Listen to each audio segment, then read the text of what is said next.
Hey everyone, welcome to Talk That Talk TV as we recap Season 1, Episode 3 of The Boys, entitled Get Some. After experiencing a night like no other, Hughie wants to go home and get himself some clothing. Butcher says, no, we can get you some clothing, but Hughie is insistent that he goes home to get his own clothing. I mean, his life has literally just changed, and so he wants to do just this one last thing on his own. So Butcher allows him to go home, but not without being escorted by Frenchie. He has just taken out Translucent, and Butcher just doesn't want any chance of anyone catching on to what is actually going on. Plus, they have to get rid of Translucent. Butcher decides that they're going to use a zinc container. Homelander can't see through zinc, so that's going to make the process a little bit easier, and it's definitely going to make it harder for anyone to try to find him. So, Butcher takes the zinc crate out of the building, then drops 2 grenades to get rid of any evidence of the previous night's activities. So Hughie goes home, destroys his room of all of the superhero items such as posters, action figures. He literally decimates A-Train's figure with extreme prejudice. I mean, the dude did just unalive his girlfriend with no remorse. Hughie's father walks into the room and asks him about his leaving and him not coming home last night. Hughie says he just has to go. He loves his father, but his father never really had any faith in him. And he definitely wouldn't understand what Hughie is going through right now.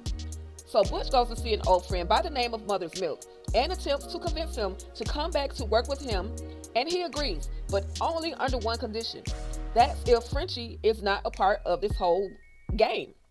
Of course, Butcher lies and says that Frenchie won't be a part of any of this. As a matter of fact, he hasn't heard from or seen Frenchie in a long time. The lies, the lies, the lies. The lies, the lies, the lies, Butcher. So anyway, now Homelander is instructed by Madeline Stillwell that he needs to make a specific speech to convince the people and the people of the Congress to allow the supes into the military. But he also says he doesn't need a speech written by anybody else. He can just say what he feels like he wants to say.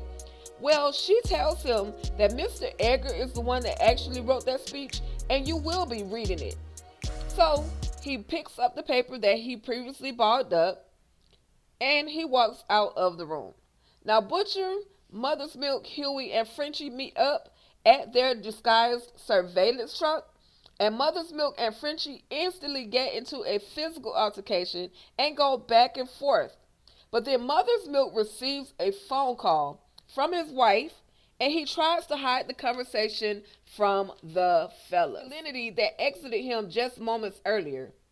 After a little teasing from the boys, they get down to business.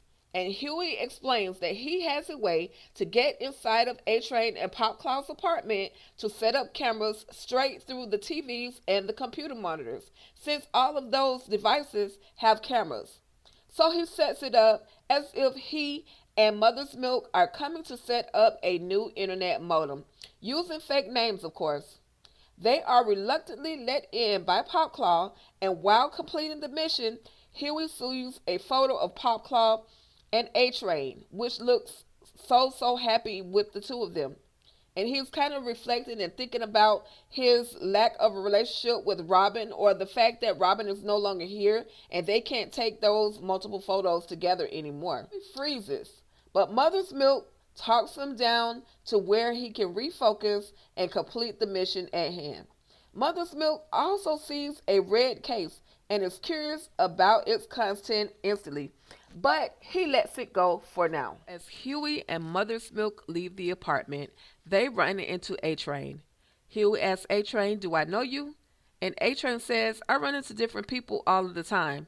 So even though Hughie hates A-Train, he lets him go for now. So on the other side of town, we see Homelander and Queen Mauve go inside a building to stop a vicious sniper.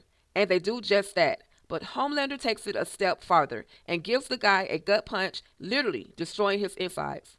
Then they play it off as if the guy attempted to fire at them first, which wasn't the case, but that's the story they will tell. So under surveillance, the boys observe Popclaw and A-Train in an intimate moment, but she is also expressing her love to A-Train and how they should be allowed to be seen together. Sniper. And they do just that. But Homelander takes it a step farther and gives the guy a gut punch, literally the race of the century. But A-Train is clearly not ready for that. So he tells her that they should wait until after the race. Popclaw's not happy with that at all. A-Train then ends up leaving her to wallow in her disappointment. Now, at this race, the boys are in their prospective places. Hughie is disguised as a cameraman. Mother's Milk and Butcher are fans in the crowd, while Frenchie makes his way into the locker room. At least that's his plan. Then we see A-Train and his brother, who is also his trainer. And he says to him, "Mom would be so proud of you." Next, we see all of the supes arriving to the big event. Starlight, also known as Annie, is there in this new revealing costume that Vought is forcing her to wear. Black Noir is there as well, and Highlander and Queen Mauve. Starlight is signing autographs, and a young girl wearing her original costume comes to the table and asks for a selfie with her. And of course, she agrees to the photo as she is doing so. Some guy in the crowd is catcalling, and Annie is not happy. She tells the little girl not to spend her money on the new costume because she likes this one, the original one. She's so upset though, she has to leave just to gather herself. Keep in mind, Starlight just confessed about being harassed. Now she is forced to wear a more revealing costume by Vought. It was just too much for her, so she walks out. Highlander and Queen Mauve, who had a past relationship, are standing together, and on camera he grabs her by her neck, at least by the side, and lets her know that he does not approve of her in any new relationships. Highlander is definitely a narcissist at its finest. He can be in a new relationship, but that does not work for Queen Mauve. So the race is about to begin, and A-Train does his walk out to the track as they await the arrival of Shockwave.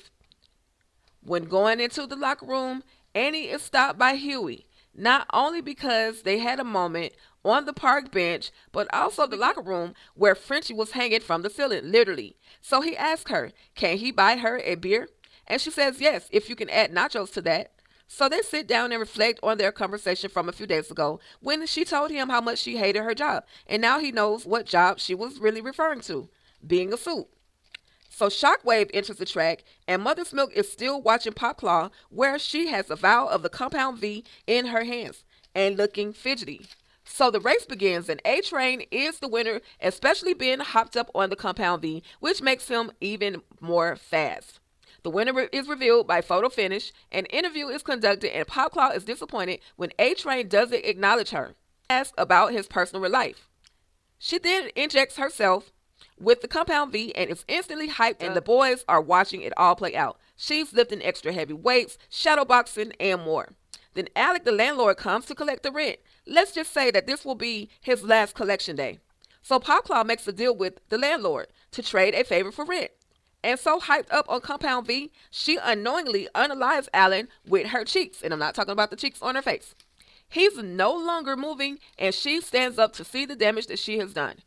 Hughie wants to run in to save Alec, but Butcher says that wouldn't be a good idea because she would literally chop your top off. Now that a moment disappointed or surprised by what she has done, Butcher and Frenchie walk in and make a deal with her.